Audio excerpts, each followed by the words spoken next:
네, 오늘 우리가 읽은 본문의 말씀을 가지고 깨어있는 기다림이라는 제목으로 함께 말씀의 은혜 나누도록 하겠습니다.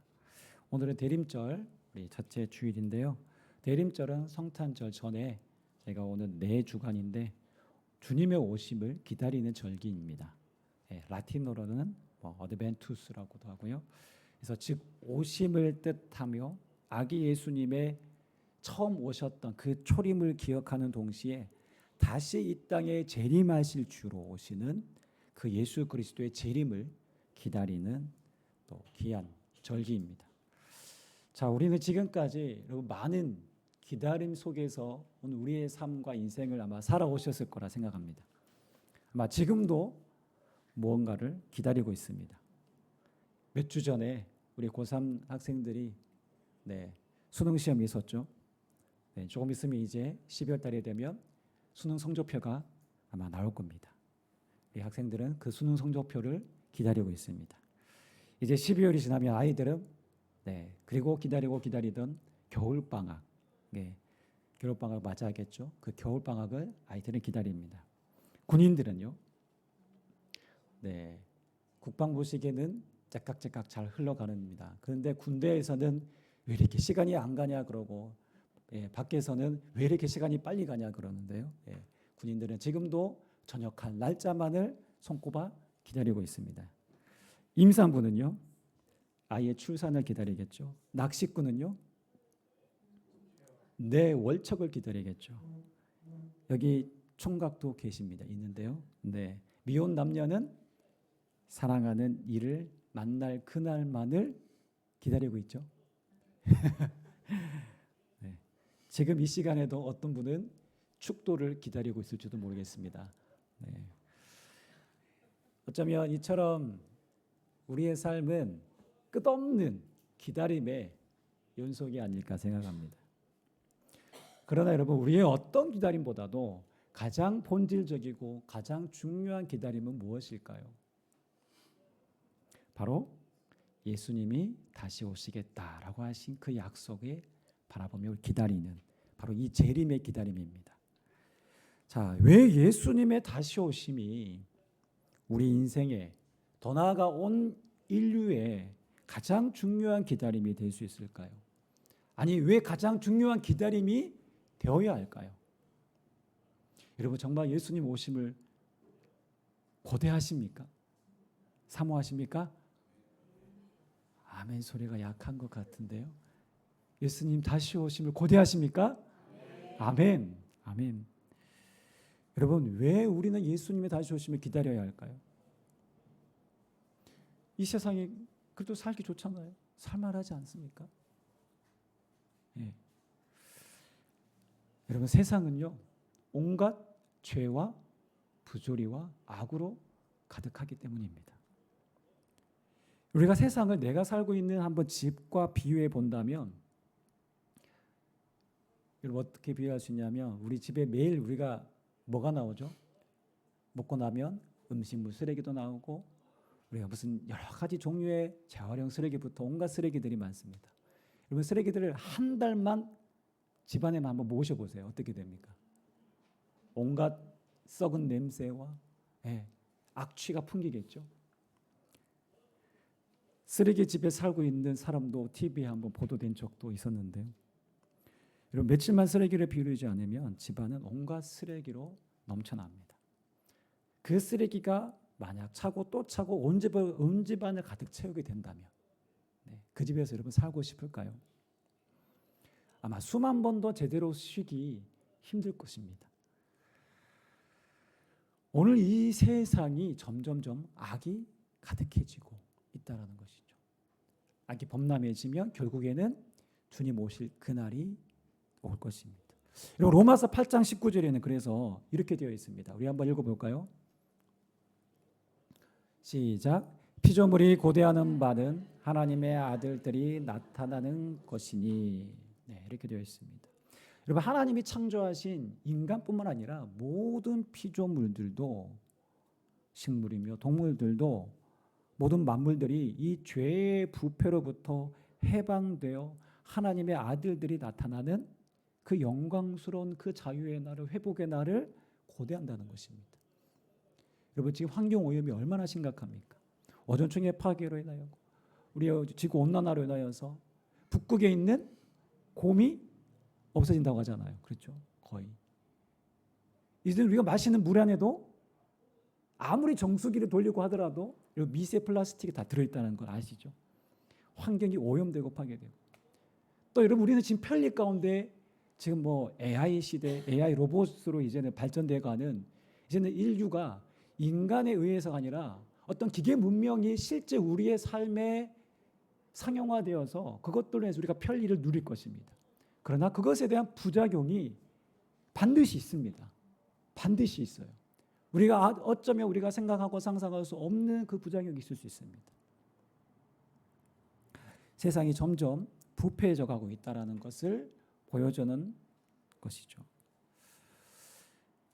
그래서 예수님이 다시 오셔야만, 여러분, 마치 이 쓰레기처럼 가득한, 이 죄로 완전히 가득한 이 세상, 이 모든 악과 불의가 깨끗하게 사라지고 완전한 불의가 사라지는 평화의 나라, 하나님이 다스리심이 완전 하나님의 통치가 이루어지는 그 새하늘과 새 땅이 임하게 될 것입니다. 그래서 다시 오실 예수님은 이 땅의 모든 죄악과 불의를 심판하시고 멸하시는, 악을 멸하시는 심판의 주님으로 오신다는 것입니다. 여러분, 이것은요, 절망의 시대를 살아가는 우리에게 가장 어찌 보면 희망적인 사건이라는 것입니다. 그래서 여러분, 1세기 로마의 박해를 받으면서 신앙을 지켰던 초대교회 성도들의 인사가, 여러분, 요한계시록 마지막 22장 20절에 있는 이 인사입니다. 아멘, 주 예수여 오시옵소서. 아람어로 마라나타였죠. 마라나타. 즉 그들은 예수님의 재림을 정말 간절하게 기다리고 소망했다는 것입니다. 다시 무슨 말이냐면, 그들은 늘 깨어있는 신앙으로 매일의 삶을 살았다는 것입니다. 자, 그래서 오늘 본문에서 예수님이 마지막 종말의 때를 말씀하시면서 결론적으로 말씀하시는 구절이 바로 42절인데요. 그러므로 라고 시작하면서 중요한 말씀하십니다. 그러므로 어떻게 하라? 깨어있으라 라는 것입니다. 오늘 42절 말씀에 그러므로 깨어있으라. 어느 날에 너희 주가 임할는지 너희가 알지 못함이라. 이 말씀 오늘 현대를 살아가는 우리에게도 동일하게 적용되는 말씀입니다.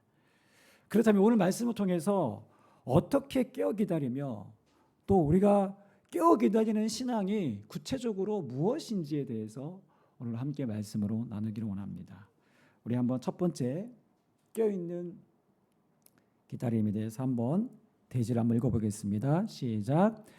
주님이 언제 올지 알지 못하기에 깨어 기다려야 합니다. 아멘. 오늘 본문에 보면 36절에 그러나 그날과 그때는 아무도 모르나니 하늘의 천사들도 아들도 모르고 오직 아버지만 아시느니라. 여러분, 이 말씀은 종말의 그 시점, 주님 오실 그때, 그날은 오직 하나님 아버지의 주권에만 있다라는 말씀입니다. 예수님도 그날과 그때를 강조하시면서 재림의 시점을 언급하시는데 아들도 모른다는 거예요. 그 재림의 날은 오직 하나님만 아신다.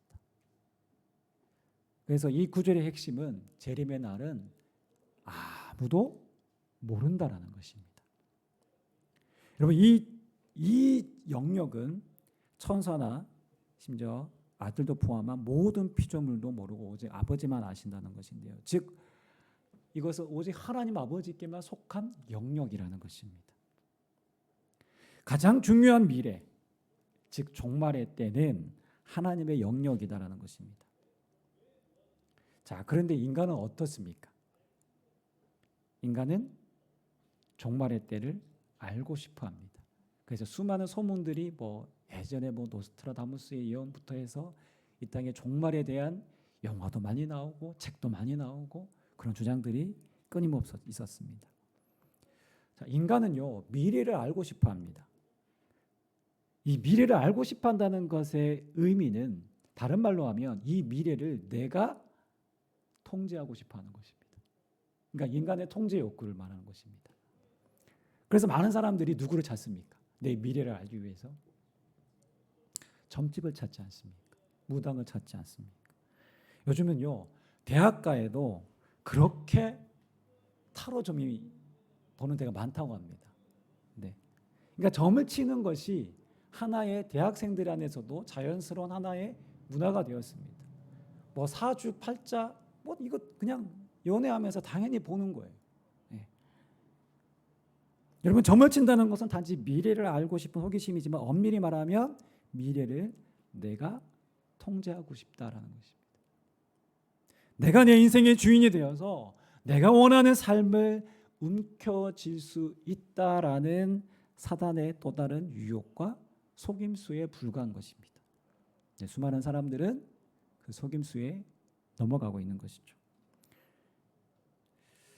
이와 비슷한 이야기로 여러분 아마 이전에 우리나라에 있었던 다미 선교회와 같은 이단들이 끊임없이 주장했던 종말의 날짜를 계산하는 것도 이와 비슷합니다.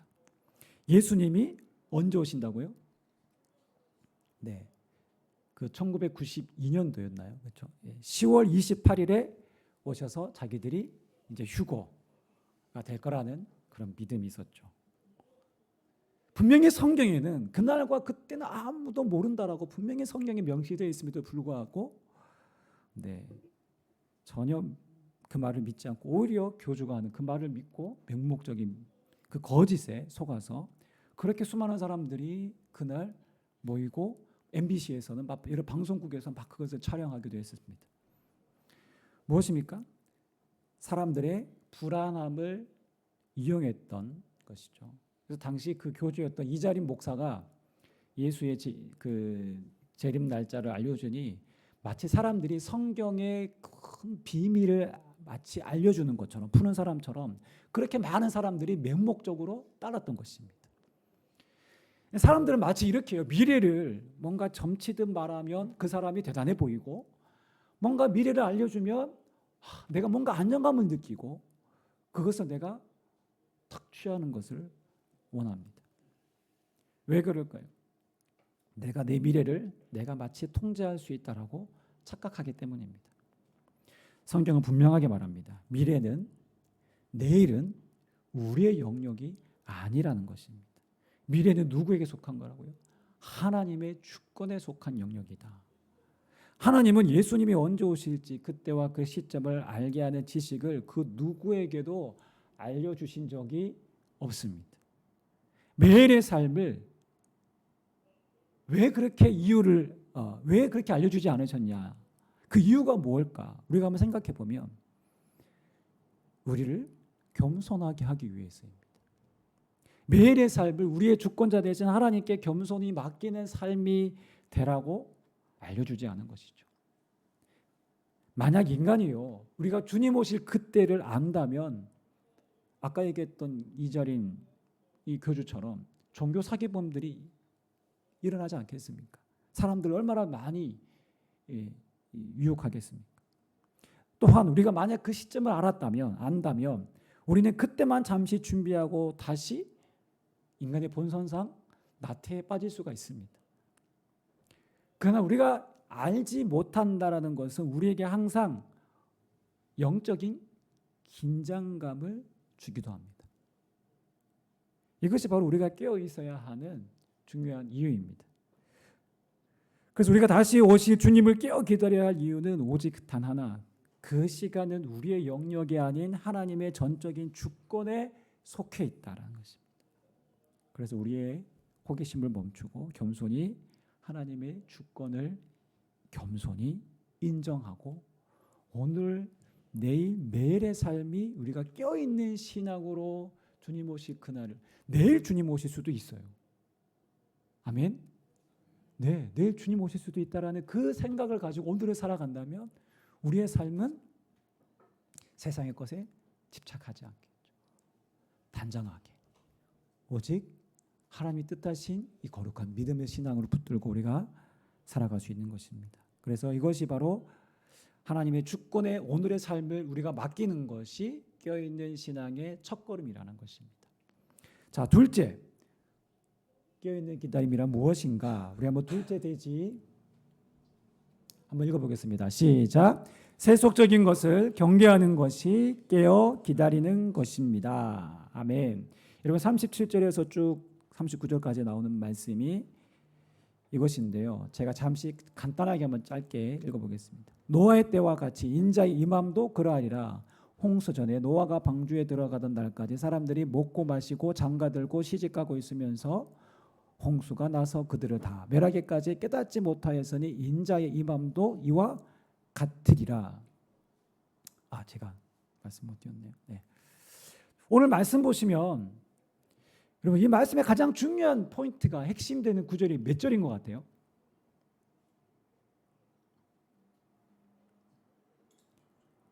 37절입니다. 37절. 노아의 때와 같이. 노아의 때. 구체적으로 예수님이 명시하셨습니다. 예를 드시면서 노아의 때와 같이. 자, 여러분 보시면 먹고 마시고 장가들고 시집가고 이것은요 지극히 우리의 일상이고 평범한 것들입니다. 여러분 예수님께서 말씀하신 노아 시대의 사람들은 먹고 마시며 장가들고 시집가는 그야말로 상식적이고 일상적인 삶을 살았다는 것을 묘사하고 있는데요. 여러분 먹고 마시고 장가들고 시집가는 것이 무슨 큰 죄입니까? 예수님도 죄인들과 먹고 마시고 다 하셨잖아요. 하나님도 창세기에서 남자가 부모를 떠나서 아내와 합하여 둘이 한 몸이 되었지라. 시집 장가 가라는 말씀이잖아요. 근데 이게 무슨 잘못입니까? 오늘 본문에서 말하고자 하는 핵심이 무엇입니까? 노아 시대의 사람들, 노아의 때와 같이 이 말씀입니다. 이것이 핵심입니다. 여러분 노아 시대가 어땠습니까? 노아 시대.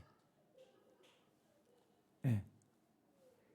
바로 노아의 경고, 곧 하나님의 진리를 그런 의도적으로 무시하고 듣지 않았고 오히려 세상의 것에만 취해 그것에 매몰되어 살았다는 것입니다.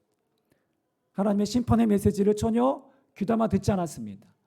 그저 소설같이 옛날 이야기처럼 치부하고 우리에게 일어날 일로 받아들이지 않았다는 것입니다. 즉 하나님 말씀을 철저히 무시했습니다. 영적인 눈이 완전히 닫혀 전혀 하나님에 대해 인식하지 못하는 영적 무지의 상태, 그 상태에 빠져 있다라는 것이 바로 노아 시대의 사람들이었습니다. 또 본문에 보면 밭도 메고 그렇게 되어 있죠. 오늘 본문에 보면 두 사람이 밭에 일하고 또 두 여자가 맷도질을 하고 이것도 한 평범한 일상입니다. 우리가 하고 있는 어찌 보면 우리가 일상에서 하고 있는 직업적인 일을 의미하는 것입니다. 이 또한 평범한 일상이죠. 어떤 사람을 데려가면 당하고 어떤 사람은 버려둠을 당하는 일이 그런데 일어난다고 합니다. 극명하게 대조되는 상황입니다. 누구는 구원을 받고 누구는 버리움을 당한다는 것입니다. 이 극명한 대조, 이 분리는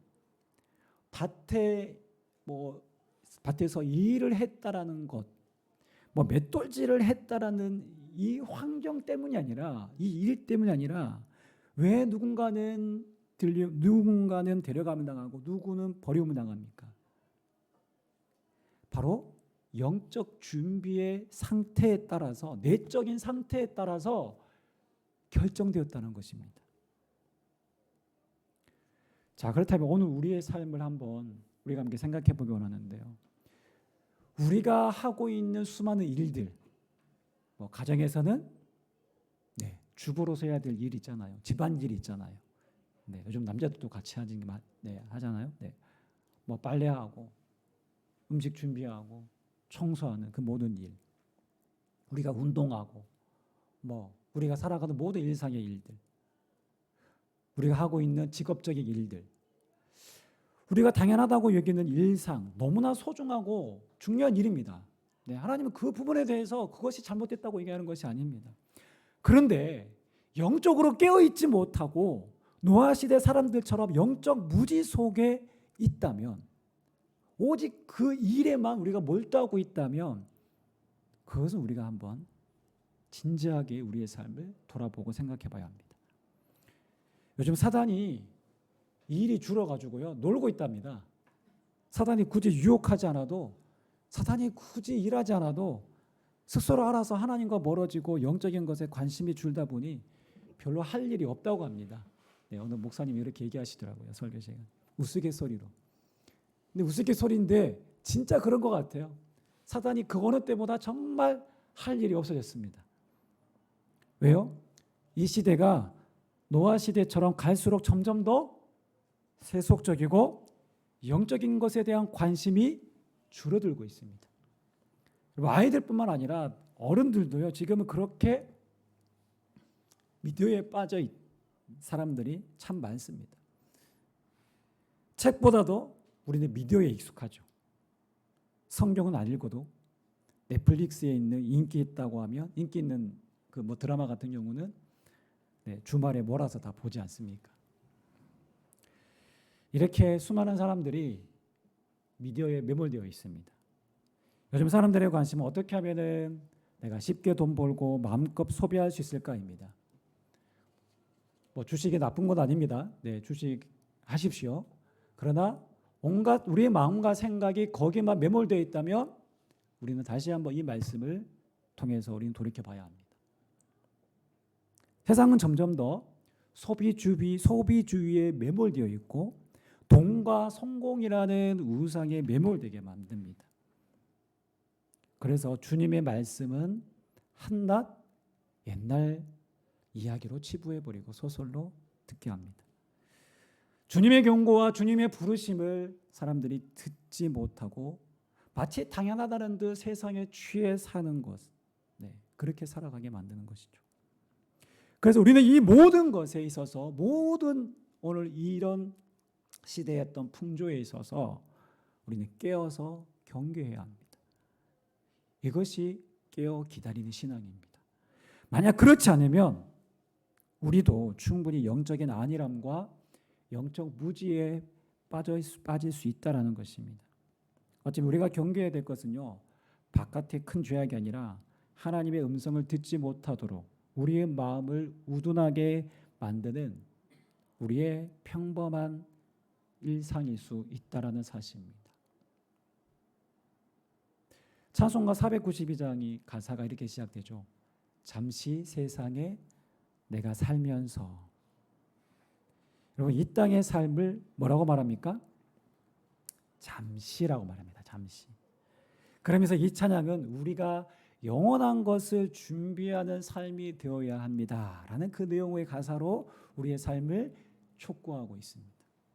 그래서 우리의 일상 자체가 우상을 숭배하는 장소가 아니라 영원한 하나님 나라 주님의 재림을 기다리며 살아가는 거룩한 장소가 되도록 해야 된다는 것이죠.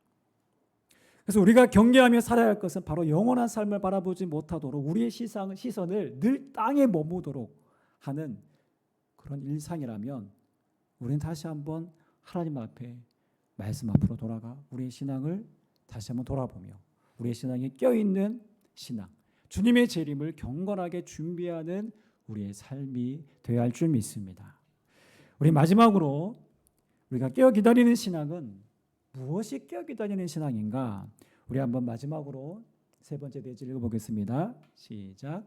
사명에 충성하는 것이 깨어 기다리는 것입니다. 아멘. 우리 42절에서 44절 말씀을 한번 세 번역으로 다시 한번 쭉 읽어보겠습니다. 그러므로 깨어 있으라. 너희는 너희 주님께서 어느 날에 오실지를 알지 못하기 때문이다. 이것을 명심하여라. 집주인이 도둑이 밤 몇 시에 올지 알고 있으면 그는 깨어 있어서 도둑이 집을 뚫고 들어오도록 내버려 두지 않을 것이다. 그러므로 너희도 준비하고 있어라. 너희가 생각하지도 않는 시각에 인자가 올 것이기 때문이다. 여기서 깨어 있으라는 말씀은 현재 명령형입니다. 그러니까 한번 잠에서 깨는 걸 말하는 게 아니라 계속해서 깨어 있으라는 것입니다. 그러니까 여기서 말하는 깨어 있으라는 것은 우리가 어떤 물리적인 어떤 깨어 있어, 이게 어떤 잠에서 깨어 있는 그 상태를 넘어서 여기서 말하고자 하는 것은 우리가 마치 지속적인 깨어있는 상태에 경계하고 주의를 요하는 어떤 말씀입니다. 우리가 군인들이 불침범이 있잖아요. 네. 다 잠을 잘 때 다 잠을 자면 안 되잖아요. 전쟁이 언제 북이 언제 우리를 침입할지 모르니까 경계 태세를 갖춰야 됩니다. 그래서 초소에 늘 불침범이 경계 태세를 이렇게 늦추지 않고 그래서 이게 군사용어로 경계 태세를 갖추다라는 의미를 포함하고 있는 것이 바로 이 깨어있으라는 말의 의미죠. 왜냐? 주님이 언제 오실지 모르기 때문입니다. 그래서 재림을 준비하는 성도는 늘 준비하고 깨어 있어야 한다라는 것이죠. 준비하는 삶은 단 한 번에 깨어 있음이 아니라 항상 늘 준비된 상태를 유지하라라는 그런 말씀이죠. 이것이 영적인 우리가 안일함에 빠지는 것을 막고 항상 경계하는 삶을 유지하게 하는 것입니다. 언제 오실지 알지 못한다는 사실이 곧 하나님 우리 백성이 우리 주님 따는 우리에게 거룩한 책임을 우리에게 부여한다는 것입니다. 우리가 읽진 않았지만 그래서 45절부터 쭉 진행되는 이야기는요. 충성되고 지혜 있는 종이 되라라는 말씀이고 그 말씀은 우리가 깨어있다는 것이 단순히 밤을 새우는 것이 아니라 충성됨으로 깨어있으라는 것입니다. 즉 군인이 아까 얘기했던 나라에 충성하는 것처럼 종이 주인에게 충성하는 것처럼 그래서 다음 장에 나오는 비유가 뭐냐면 여러분 25장은요 달란트 비유입니다. 주인이 먼 타국에 가면서 종들에게 달란트를 맡깁니다. 한 달란트씩을 다 맡깁니다. 그리고 나중에 그것을 계산하죠. 그래서 맡겨진 사명을 신실하게 충성스럽게 감당하는 것이 계속 깨어있는 신앙이다라는 것입니다. 오늘 우리가 한국교회에 여러 참 어른 되시는 참 목회자분들이 계시는데요. 한경진 목사님을 대표로 해서 그 중에 고 방지일 목사님이 하셨던 그 말씀이 저는 지금도 선명하게 기억이 나는데요. 이런 말씀을 하셨습니다. 여러분도 아마 아실 것 같은데요. 주를 위해 달아 없어질지언정 녹슬지 않으리라 라는 유명한 말씀을 하셨습니다. 이분이 평양 이제 북한 출신인데요. 1937년에 평양 신학교에서 졸업하고 동시에 목사 안수를 받고 중국 선교사로 20년간 사역하시다가 중국 공산당이 한창 이제 이렇게 지배하고 있던 때 그때 이제 추방당하셔서 우리나라에 오셔서 영등포 교회 담임 목회자로서 사역하셨다가 1979년도에 이제 은퇴하십니다. 근데 그분의 은퇴 이후에도 목사님은 전국 방방곳곳을 다니면서 또 뭐 전 세계 여러 곳을 다니면서 말씀을 가르치시고 선교와 복음을 위해서 마지막 남은 한평생을 사셨는데요.